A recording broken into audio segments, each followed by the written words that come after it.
Here are some points that you may use for your reflection. The first point is, in what aspects of life do I need to grow in humble trust in God? Sa anong mga aspeto ng buhay kailangan kong lumago sa pagtitiwala na may pagpapakumbaba sa Diyos? The second point is, recall the negative consequences of the lack of childlike humility on family and society.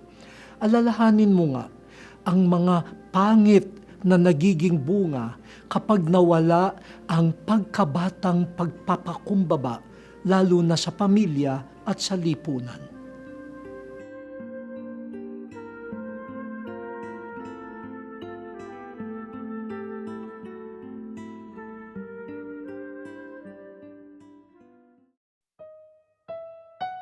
O God, you created everything through your word.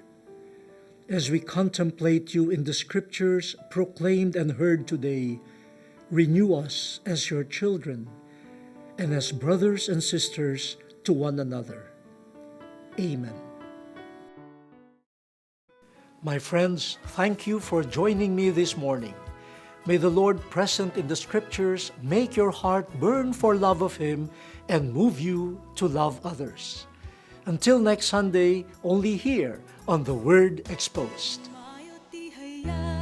Purihin siya at ating ibunyag. Awitan siya. Pagliligtas ng Diyos na sa krus ni Jesus ang siyang sa mundo.